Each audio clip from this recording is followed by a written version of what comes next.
গুনাহ ক্ষমা করে দাও তুমি, রহমত দিয়ে শ্যামল করে দাও মনের মরুভূমি। ঠিক কিনা বলেন? এই জীবনের যত গুনাহ ক্ষমা করে দাও তুমি, রহমত দিয়ে শ্যামল করে দাও মনের মরুভূমি। ফুলে ফলে ভরে দিয়ে আমায় করো পরিপূর্ণ, মোরা ধন্য হয়েছি ওগো ধন্য, শুধু প্রাণের নবীজির জন্য। ঠিক কিনা বলেন? এটা আমার লেখা গজল, একটু গাইলাম আর কি। আপনারা যদি রাজি থাকেন তাহলে আরো শোনাবো আজের ফাঁকে ফাঁকে। রাজি আছেন? আরে আরো জোরে। সবাই রাজি?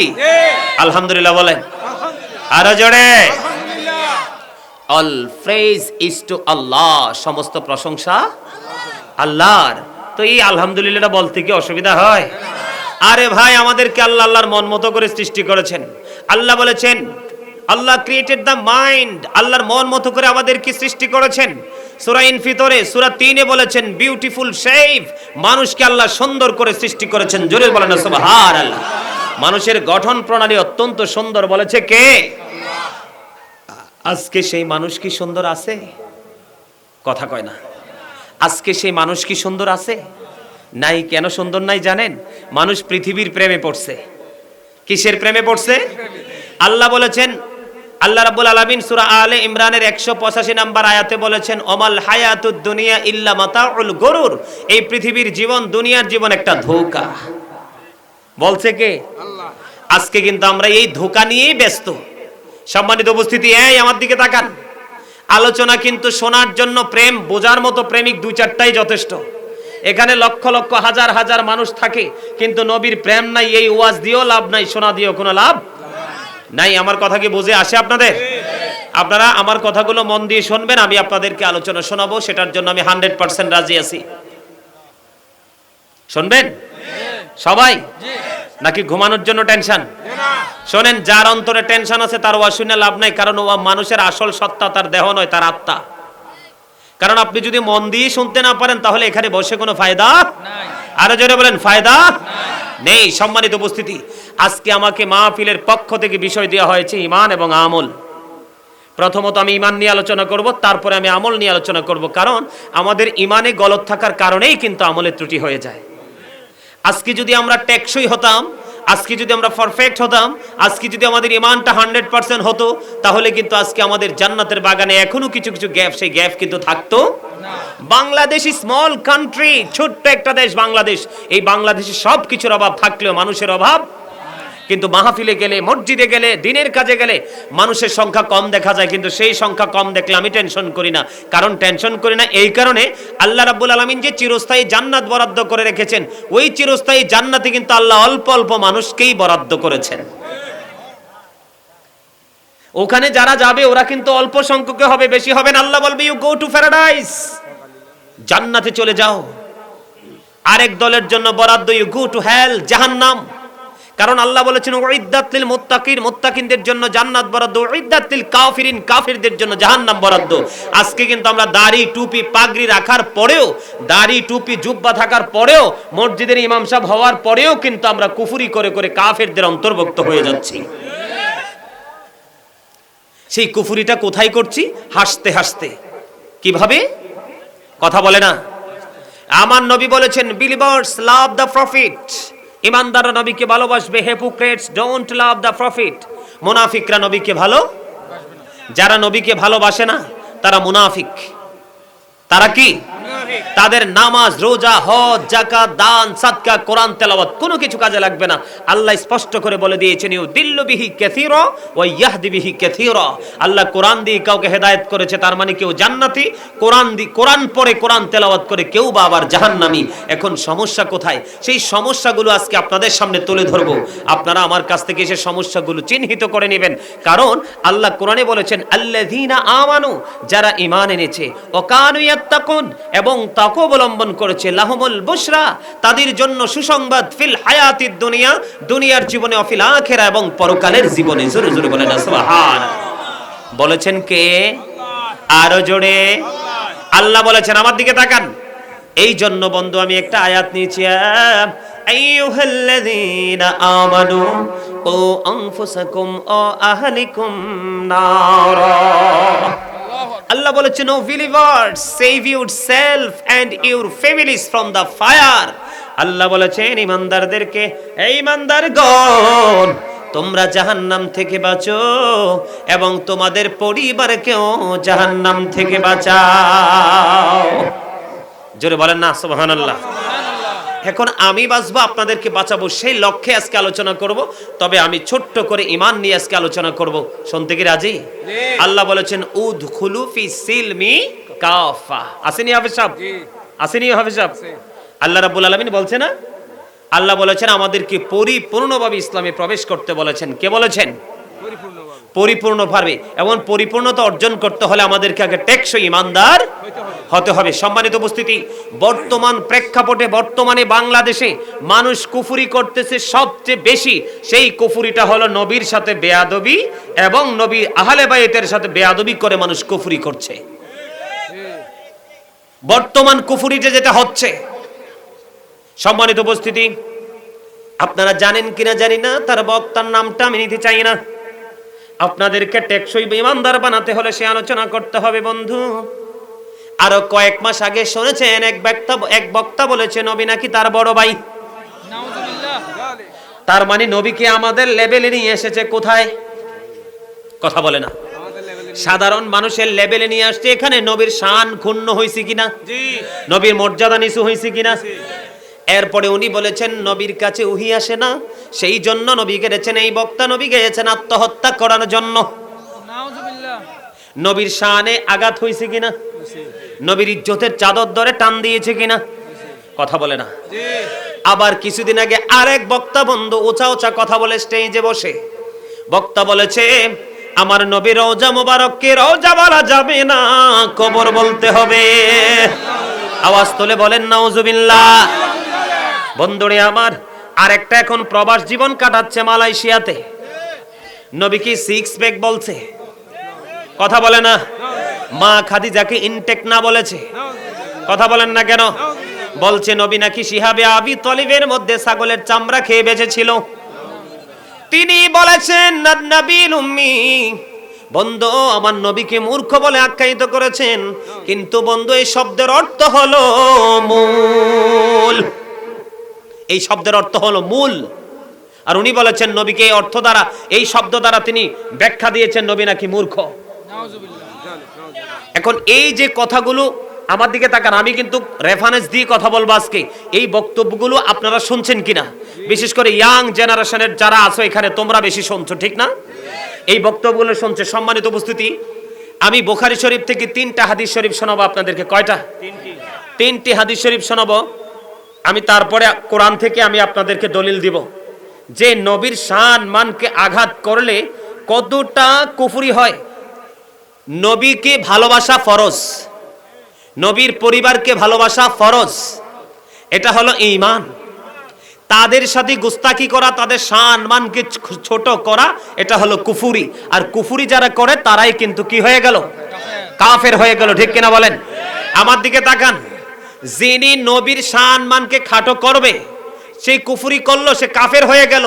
তাকে যদি কেউ কাফের না বলে, কুফরি করেছে এই কথাটা স্বীকৃতি না দেয়, তাহলে সেও কুফরি করলো। মানে যে এটাকে সমর্থন করে না, সেও কুফরি করলো। নবীর শান মানকে আয়াত করল। আল্লাহর হাবিব বলেছেন, ওয়া আলী রাদিয়াল্লাহু তাআলা আন্না রাসূলুল্লাহি সাল্লাল্লাহু আলাইহি ওয়াসাল্লাম, আমার নবী বলেছেন, ক্বালা মান সাব্বা নাবিয়া ফাকতুলহু ওয়া মান সাব্বা সাহাবী ফাদরিবহু। একটু আগে মুফতি নজরুল ইসলাম রেজভী সাহেব তিনি একটু আগে কিন্তু বলেছেন কতলের কথা। কিসের কথা? আল্লাহর হাবিব বলেছেন, ক্বালা মান সাব্বা নাবিয়া ফাকতুলহু, নবীকে যারা গালি দেয়, নবীর শান মানকে যারা ছোট করে, এবার কথার দ্বারা হোক, কাজের দ্বারা হোক, যেই কোনো ভাবে আমার নবীর ইজ্জতের চাদর ধরে যদি কেউ টান দেয় রে, আমার নবীকে যদি কেউ গালি দেয়, আমার নবী বলেছেন উম্মতেরা তোমরা তাকে সঙ্গে সঙ্গে হত্যা করে ফেলো।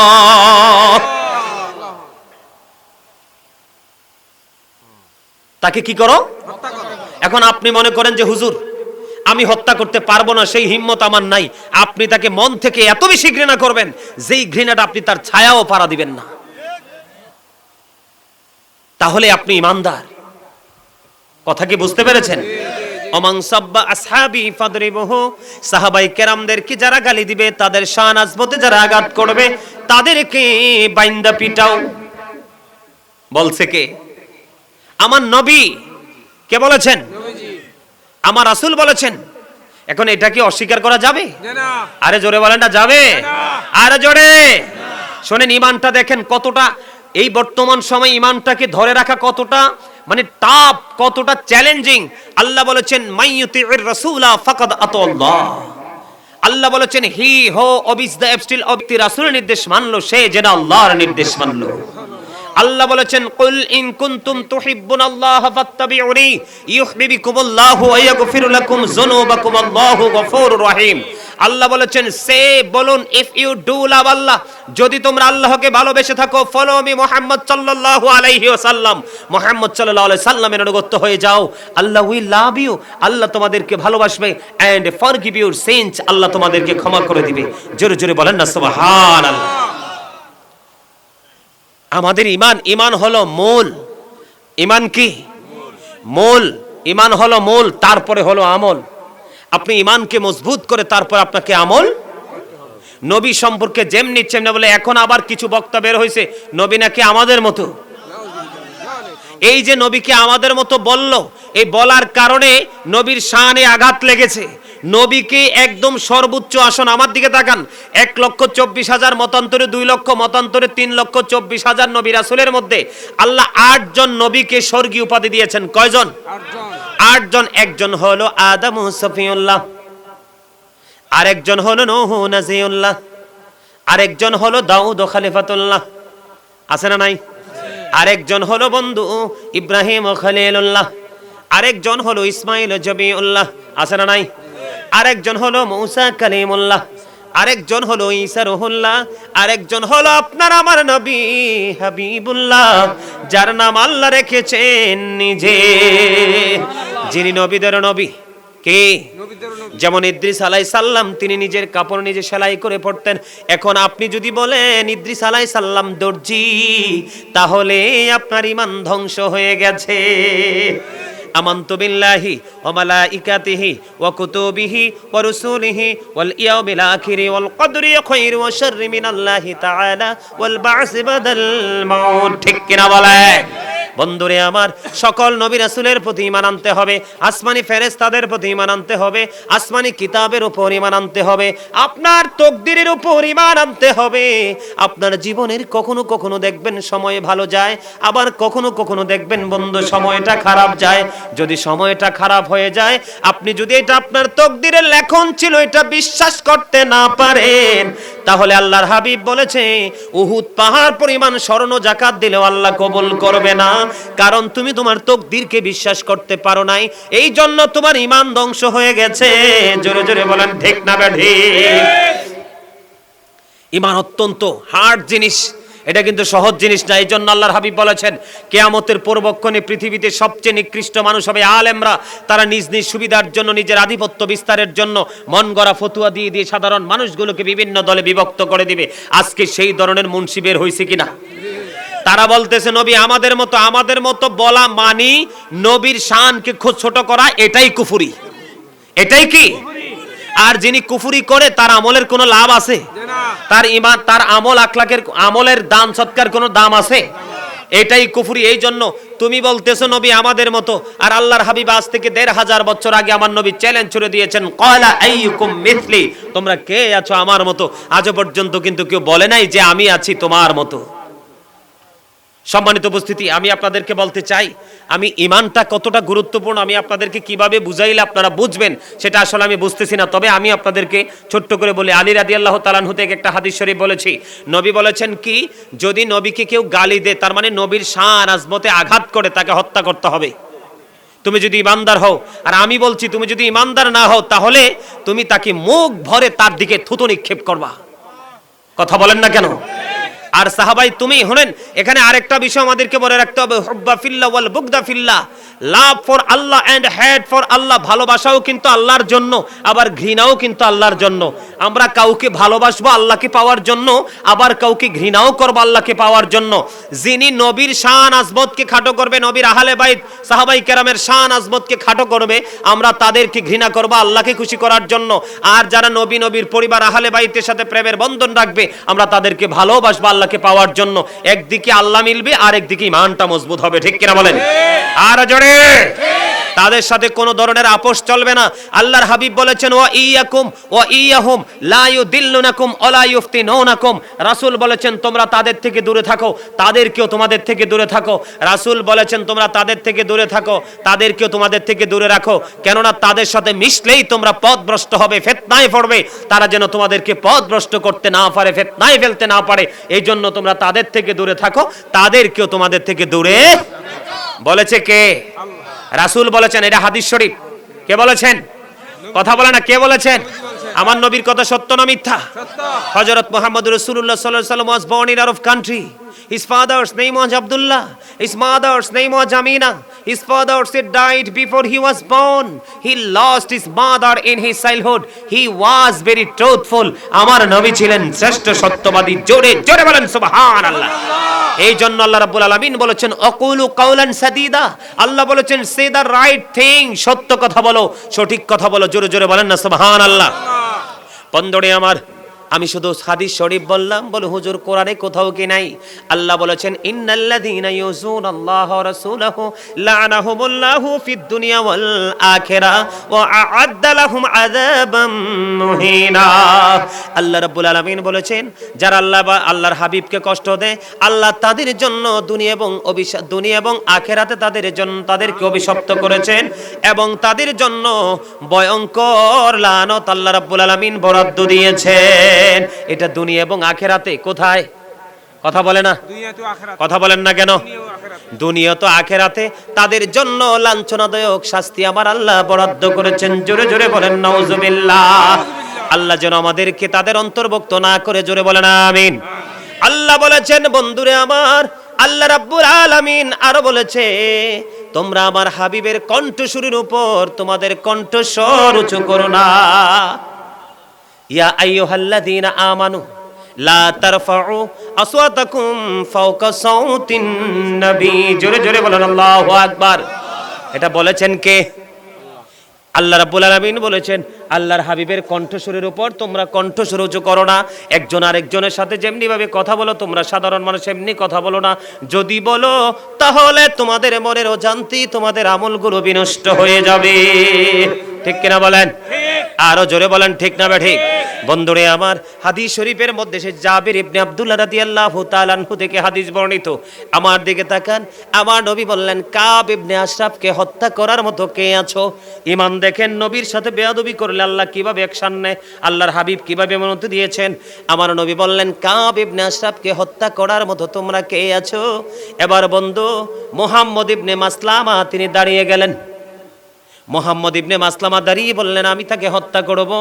তখন আমার নবী যখন তাকে অনুমতি দিয়ে দিলেন, বন্ধু আমার নবী তার সঙ্গীদেরকে নিয়ে কাব ইবনে আশরাফকে হত্যা করলেন। জোরে জোরে বলেন না নাউজুবিল্লাহ। একবার বলেন সুবহানাল্লাহ। আরো জোরে বলেন না সুবহানাল্লাহ। কাব